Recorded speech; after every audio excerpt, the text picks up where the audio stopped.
नमस्कार, मैं हूं राज और आप देख रहे हैं प्योर पॉलिटिक्स। अमेरिका के राष्ट्रपति डोनाल्ड ट्रंप की तरफ से जो बयानबाजी हो रही है, जिस तरह की गैर जिम्मेदाराना बयानबाजी हो रही है प्रधानमंत्री मोदी को लेकर के, वैसे तो दुनिया के जितने भी लीडर हैं उनको लेकर के डोनाल्ड ट्रंप अजीबोगरीब बयानबाजी करते रहते हैं। चाहे वो फ्रांस के राष्ट्रपति मैक्रो हो, चाहे ब्रिटेन के प्रधानमंत्री हो, सबके बारे में वो उटपटांग बातें करते रहते हैं। लेकिन अभी उन्होंने प्रधानमंत्री मोदी को लेकर के जिस तरह की बात की है और ये कहा कि प्रधानमंत्री मोदी ने उनको फोन करके कहा कि सर मैं आपसे मिलने आ सकता हूं क्या, तो उन्होंने कहा कि हां, ट्रंप ने कहा कि हां आप आ सकते हो। अब ये सब जो बयानबाजी है ना, उसको देख करके भारत की जो सरकार है उसके अंदर बहुत गुस्सा है। सरकार कुछ कह नहीं रही है, लेकिन इस बात को लेकर के बड़ा गुस्सा है कि किस तरह से भारत के प्रधानमंत्री के बारे में अमेरिका के राष्ट्रपति इस तरह की बात कर रहे हैं। इससे पहले भी वो कई बार ये कह चुके हैं कि उन्होंने भारत पे जब 50% टैरिफ लगाने की बात की थी तो उन्होंने प्रधानमंत्री मोदी को एक तरह से ये कहा था कि भाई अगर तुम भारत और पाकिस्तान के बीच में ये जो युद्ध चल रहा है, अगर तुम सीज फायर नहीं करोगे तो हम तुम्हारे ऊपर टैरिफ तो लगाएंगे ही, ट्रेड भी नहीं करेंगे। और उससे डर करके भारत सीज फायर के लिए मजबूर हो गया। तमाम तरह की उटपटांग बातें डोनाल्ड ट्रंप भारत के बारे में और प्रधानमंत्री मोदी के बारे में कहते रहे हैं। लेकिन गुस्सा इतना है सरकार के अंदर कि उन्हें लग रहा है कि भाई ट्रंप इस तरह की बातें कर रहे हैं, क्या उनको उन्हीं की भाषा में जवाब दिया जाए।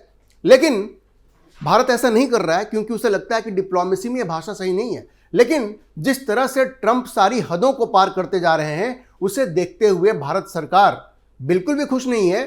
अभी देखिए उन्होंने क्या कह दिया, उटपटांग बातें वो इतनी सारी कर रहे हैं। अभी उन्होंने कहा, और फैक्ट्स बिल्कुल गलत हैं, ये व्यक्ति किस तरह से झूठ बोलता है डोनाल्ड ट्रंप, उसका भी प्रमाण सामने आ रहा है। अभी देखिए उन्होंने कह दिया कि भारत ने कहा कि भाई 68 अपाचे जो हमें मिलने हैं उसमें देरी हो रही है। अब सोचिए, किसी को भी ट्रंप की बातों पर भरोसा नहीं करना चाहिए क्योंकि भारत ने कभी 68 अपाचे का ऑर्डर ही नहीं दिया। भारत ने कुल मिलाकर के 28 अपाचे हेलीकॉप्टर अमेरिका से खरीदा है, 22 इंडियन एयरफोर्स के लिए और 6 इंडियन आर्मी के लिए। और ये सारे हेलीकॉप्टर्स जो हैं वो डिलीवर हो चुके हैं। अब ये कहना कि नरेंद्र मोदी उनको सर कहेंगे और ये 68 अपाची की बात कहेंगे, ये तो बिल्कुल हंसी वाली बात है। ये बिल्कुल हंसी वाली बात है। अब ट्रंप का तो ये कहना है कि दुनिया के जितने भी लीडर्स हैं वो सब उनको सर कहते हैं, मतलब वो इतनी बड़ी शख्सियत है कि हर कोई उनको सर कहता है। और मजे की बात यह है कि भारत में जो विपक्ष है, खास करके राहुल गांधी है, वो भी ट्रंप की इन उटपटांग बातों को मान लेता है, स्वीकार कर लेता है। भाई उनको पहले फैक्ट्स चेक करने चाहिए। राहुल गांधी को कम से कम अपने देश का ख्याल तो रखना चाहिए ना, और उन्हें यह तो पता होना चाहिए कि ये जो अपाची हेलीकॉप्टर है वो कितने भारत ने खरीदे हैं। और अगर ट्रंप इस तरह का झूठ बोल रहा है बार बार, तो उस पर कितना भरोसा करना चाहिए।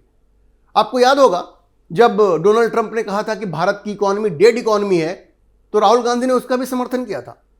लेकिन आपने देखा कि भारत आज की तारीख में भी दुनिया की सबसे तेजी से आगे बढ़ने वाली अर्थव्यवस्था है। तो राहुल गांधी को तो इस सबसे कोई मतलब ही नहीं है। उनको इतनी नफरत है नरेंद्र मोदी से कि किसी ने कुछ भी कह दिया तो बस वो उसको सपोर्ट करने लग जाते हैं। अब मैं आपको अपाची के बारे में थोड़ा सा बता दूं कि ये जो 22 अपाची की जो डील हुई थी वो दरअसल बराक ओबामा जब वहां के राष्ट्रपति थे तभी हुआ था, सितंबर 2015 में। और जब ट्रंप का जो पहला टर्म था, उसी पहले टर्म में इसकी सप्लाई हो गई थी। और ये जो दूसरी जो खेप थी 6 अपाची हेलीकॉप्टर्स की, वो तो जब ट्रंप भारत आए थे फरवरी 2020 में, तब उस पर बातचीत हुई थी और उसमें थोड़ी डिले हुई, थोड़ी देरी हुई, लेकिन दिसंबर 2025 में वो डिलीवर हो चुके हैं। तो भाई इसके लिए जा करके प्लीड करना कि सर हमें अपाची दे दो, ये तो कोई बेवकूफ़ी करेगा, इसका तो कोई सवाल ही नहीं है। तो आप देखिए ट्रंप की बातों में कोई सच्चाई नहीं है और इस तरह की उटपटांग बातें वो करते रहे।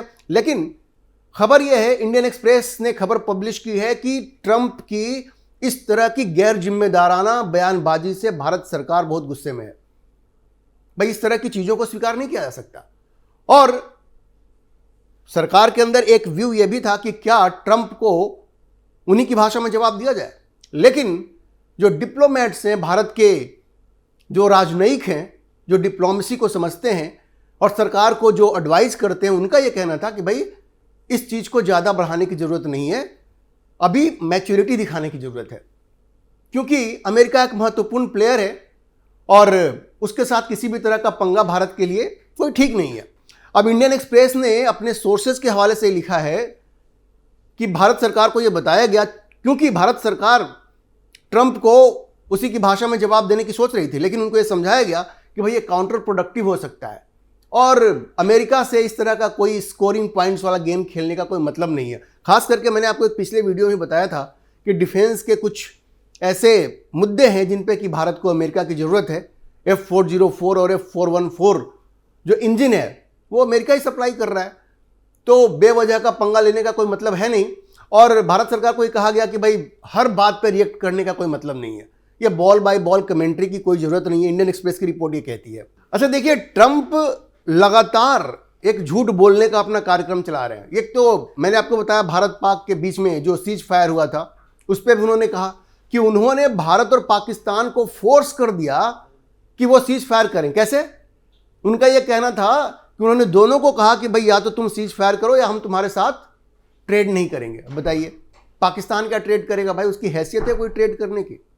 लेकिन ट्रंप ने यह भी कह दिया कि हमने दोनों को कहा कि भाई या तो सीज फायर करो या फिर हम तुम्हारे साथ ट्रेड नहीं करेंगे, और दोनों इतने डर गए कि सीज फायर हो गया। जबकि हकीकत यह है कि पाकिस्तान सीज फायर के लिए तब जाकर के मजबूर हुआ जब भारत ने उसके नूर खान एयरबेस और रहीम यार खान एयरबेस पे हमला कर दिया और दोनों को बर्बाद कर दिया।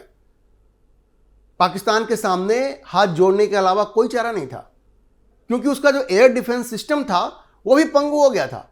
तो वजह तो ये थी, लेकिन अब ट्रंप को चाहिए था नोबेल प्राइज, वो भारत को प्रेशराइज कर रहे थे। लेकिन नरेंद्र मोदी ने तो बड़ा साफ कह दिया कि भैया आपका रोल तो कुछ इसमें है ही नहीं।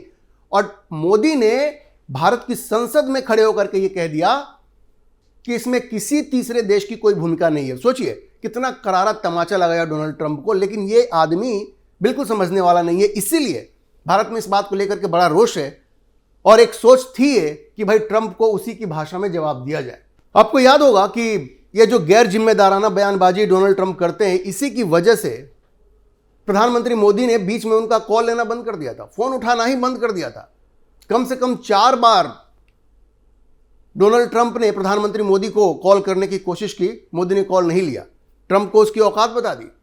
और फिर यह जो आसियान समिट कुआलालंपुर में होने वाला था अक्टूबर 2025 में, वहां भी जाने से मना कर दिया, क्योंकि उन्होंने कहा कि भाई इस व्यक्ति से मिलने का कोई फायदा नहीं है, बिल्कुल सनकी आदमी है।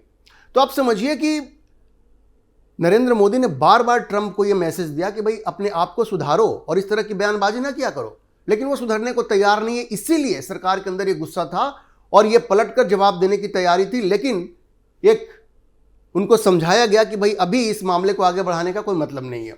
अब देखिए खबर यह भी आ रही है कि अब अमेरिका की जो सरकार है, वहां जो लिंडसे ग्रैहम जो सीनेटर हैं, उन्होंने एक बिल पेश किया है जिसमें कि भारत, चीन और ब्राजील, इनके ऊपर 500% टैरिफ लगाने का प्लान है रूस से तेल खरीदने वाले मामले पे। देखिए 50% टैरिफ हो या 500% टैरिफ हो, नरेंद्र मोदी डरने वाले नहीं है। और आप देखिए कि 50% टैरिफ के बावजूद भी भारत 7.4% से ग्रो करने जा रहा है इस फिजिकल में, और जो सेकेंड क्वार्टर है उसमें 8.4% की ग्रोथ है। मतलब बिल्कुल बेअसर हो गया है। 50% भी कम नहीं होता भाई साहब। 50% का मतलब है कि आपने ट्रेड को बिल्कुल बंद कर दिया है। अब आप उसको 500% कर दीजिए, 5000% कर दीजिए, कोई मतलब नहीं है उसका। तो ये जो कोशिश डोनाल्ड ट्रंप कर रहे हैं अपने चमचों के माध्यम से, अब ये बिल आएगा, उस पर वोटिंग हो जाएगी। अब वो व्यक्ति लिंडसे ग्राहम ये कह रहा है कि ट्रंप सिद्धांत रूप में इससे सहमत है, लेकिन आप ये समझिए कि इसका कोई फर्क नहीं पड़ने वाला है। अच्छा देखिए, एक राय दुनिया में बन रही है कि अगर इस डोनाल्ड ट्रंप को रोकना है तो फिर नरेंद्र मोदी, शी जिनपिंग और व्लादिमीर पुतिन, इनको लीड लेना पड़ेगा, इनको हाथ मिलाना पड़ेगा और ट्रंप को चैलेंज करना पड़ेगा। और देखिए इस बात में मेरिट है, ये ट्रंप को डराना किसी एक नेता की वश की बात नहीं है। अभी देखिए कैसे उसने एक ऑयल टैंकर को जिसपे कि रूस का फ्लैग लगा हुआ था उसको भी उसने कैप्चर कर लिया। रूस भी नाराज है उससे, लेकिन रूस की अपनी मजबूरियां हैं। जो यूक्रेन के साथ युद्ध चल रहा है तो वहां लॉलीपॉप ट्रंप ने दिया हुआ पुतिन को कि भाई तुम यूक्रेन में जो जमीन तुमने हथिया ली है अपने पास रख लो, हमें कोई दिक्कत नहीं है। लेकिन आप समझिए कि जिस तरह से वो ग्रीनलैंड को धमका रहा है, ग्रीनलैंड को कैप्चर करने की बात कर रहा है, जिस तरह से मैक्सिको, कोलंबिया, क्यूबा, इन सब को धमका रहा है, किसी न किसी को इस बिल्ली के गले में घंटी बांधनी पड़ेगी। और दुनिया में एक आम राय बन रही है कि यह काम RIC ब्लॉक कर सकता है और ब्रिक्स कर सकता है, और उसमें नरेंद्र मोदी को लीड लेनी पड़ेगी, प्रधानमंत्री मोदी को, क्योंकि इस वक्त ब्रिक्स की प्रेसिडेंसी भारत के पास है। तो यह जो राय बन रही है कि मोदी, जिनपिंग और पुतिन यही मिल करके ट्रंप को चैलेंज कर सकते हैं, इस पे गंभीरता से सोचने की जरूरत है। क्योंकि देखिए दुनिया में ये जो मनमानी है ट्रंप की वो बढ़ती जा रही है। सोचिए वेनेजुएला के राष्ट्रपति को उसके बेडरूम से उसकी पत्नी के साथ उठा लिया, ऐसी बेहुदा हरकत की उसने, और दूसरों को भी धमकी दे रहा है। क्यूबा में धमकी दे रहा है, मैक्सिको में धमकी दे रहा है, कोलंबिया में धमकी दे रहा है, ग्रीनलैंड पे कब्जा करने की बात कर रहा है, जबकि वो नेटो का एलाई है डेनमार्क, जिसका कब्जा है, जो शासन चलाता है ग्रीनलैंड का। तो बिल्कुल कंट्रोल से बाहर हो रहा है। और ये जो राय बन रही है कि मोदी, जिनपिंग और पुतिन को मिल करके ट्रंप को चैलेंज करना चाहिए, वो आप देखेंगे कि आने वाले समय में वो एक हकीकत बनेगी और इन तीनों को मिल करके ट्रंप को चैलेंज करना पड़ेगा। जहां तक प्रधानमंत्री मोदी की बात है, प्रधानमंत्री मोदी ने हमेशा से ट्रंप को कहा है कि भाई ठीक है, हम तुमसे फालतू का वो स्ट्रीट लेवल का जो झगड़ा होता है ना, गली कुचे का, वो तो हम नहीं करेंगे, लेकिन तुम्हारे सामने झुकने का सवाल नहीं है। देखिए रूस से भारत ने तेल आयात बंद नहीं किया। नवंबर के जो आंकड़े बताते हैं कि पिछले 6 महीने में सबसे ज्यादा तेल का आयात हुआ है। ट्रेड के मामले पे भी मोदी ने कह दिया कि भाई न हम एग्रीकल्चर सेक्टर खोलेंगे न डेयरी सेक्टर खोलेंगे। तो आप समझ लीजिए मोदी के झुकने का सवाल नहीं है। और परिस्थितियां ऐसी बन रही हैं कि मोदी, जिनपिंग और पुतिन को मिल करके इस ट्रंप का इलाज खोजना पड़ेगा। और आप देखेंगे कि आने वाले समय में यह बहुत जल्द होगा। अभी के लिए इतना ही। हम इस खबर पर नजर बनाए रखेंगे और आपको अपडेट करते रहेंगे। इस विषय पर आप क्या सोचते हैं, अपनी राय कमेंट बॉक्स में जरूर लिखें। और अगर आपको वीडियो पसंद आया हो तो आप इसे लाइक करें, शेयर करें और हमारे चैनल को सब्सक्राइब जरूर करें।